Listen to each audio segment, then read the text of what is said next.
Campers! Welcome to Living Springs Bible Camp.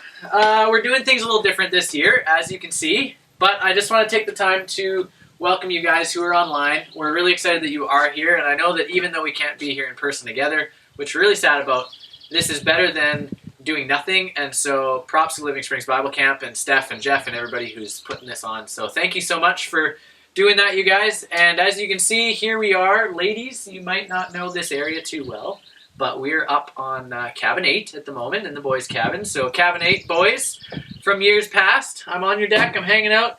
Bird poop and all. I think I just stuck my hand in some, but you win some, you lose some. Okay, so for some of you, you may not know me, and that's okay.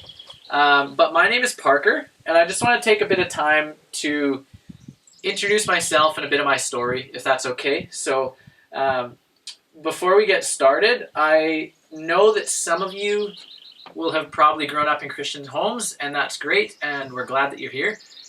This first couple of sessions might be a bit of recap and overview for you, and that's okay. But some of you will not have grown up in Christian homes. Maybe somebody invited you to come this year, and you're still signed up, and you're just hanging out online, and that's cool.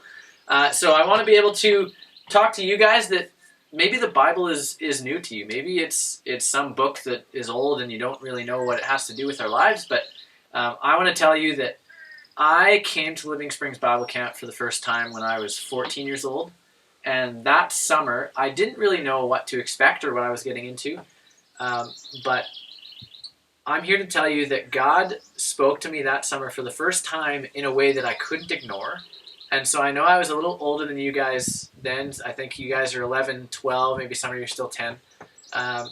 But I know that you're at the age where you're starting to think about these things in life that are really important. And in fact, I would argue this is the biggest thing in life that we have to think about is who is Jesus and what does he matter to our lives and to those around us.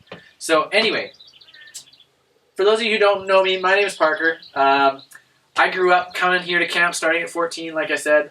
I have a wife named Anna, and some of you may know her, some of you may not. I have a 2-year-old boy named Isaiah and a 5-month-old named Isabel, and I just wanted to show you a picture here.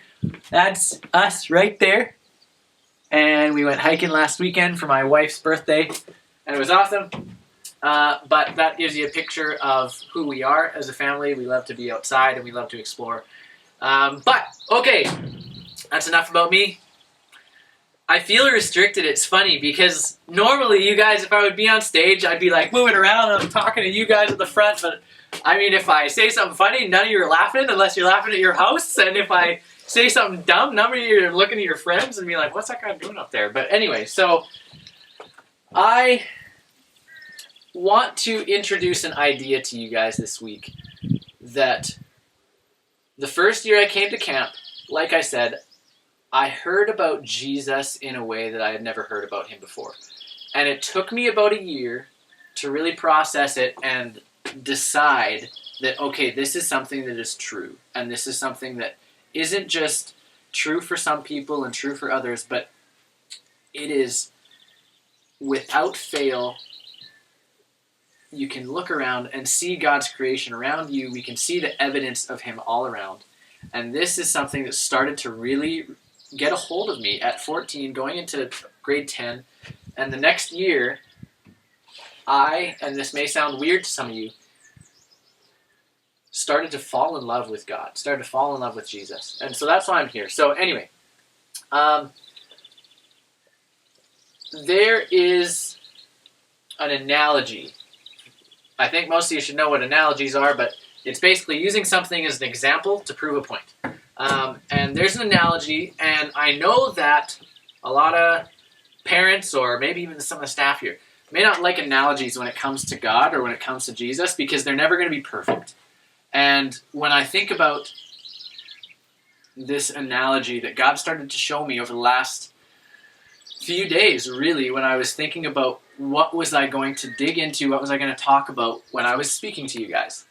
And it is simply this. I'm going to introduce an idea, and I just want to read out of Matthew chapter 16.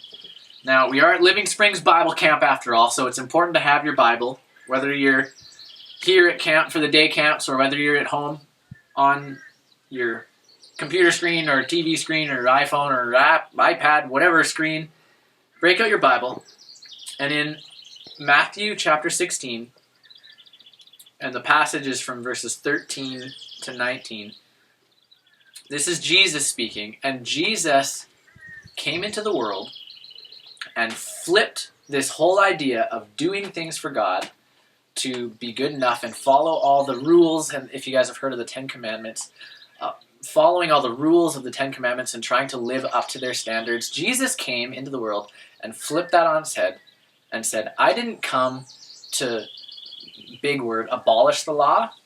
Basically it just means I didn't come to get rid of the law. I came to fulfill it. I came to be the one that actually does it and the only one that can do it perfectly.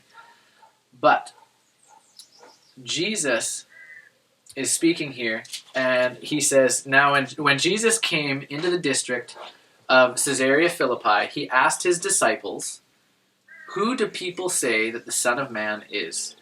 And his disciples said to him, some say John the Baptist, others say Elijah, others say Jeremiah or some other prophet. He said to them, but who do you say that I am?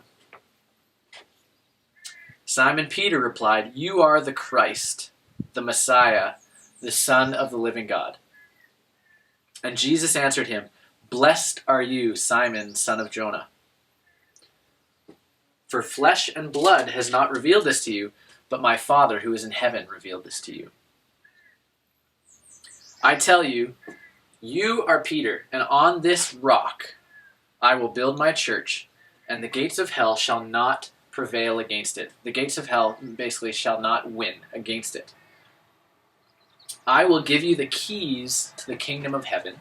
And I'm going to stop right there for now, because this idea of Jesus giving Peter the keys to the kingdom of heaven. And forgive us, there's a truck.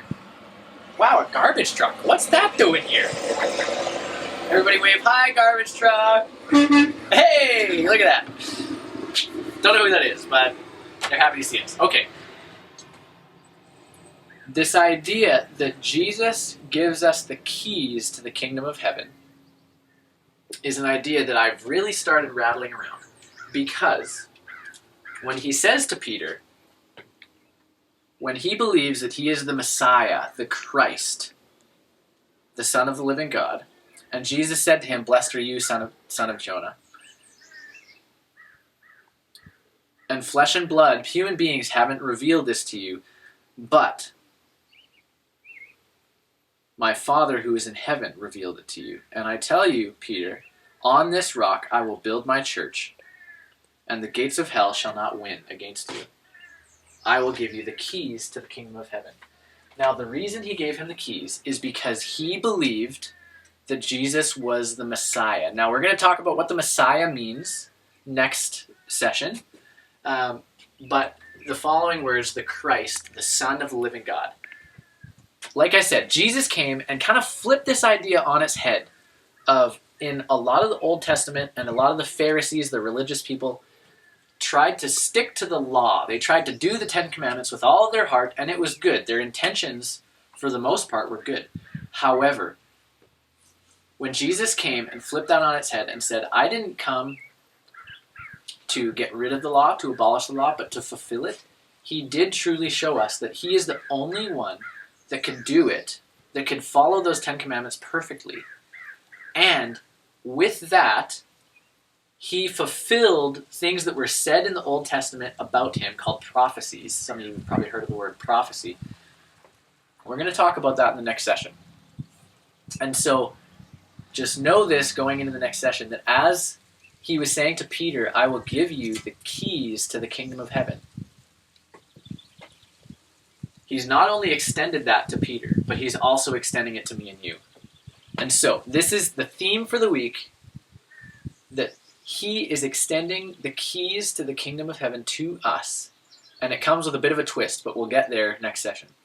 Okay, guys, I look forward to seeing you then. And we'll probably do the next one on this same location. You may even be surprised. I might even be wearing the same shirt and the same clothes and everything. But, okay, I look forward to seeing you then, and have a good night. I'll see you tomorrow.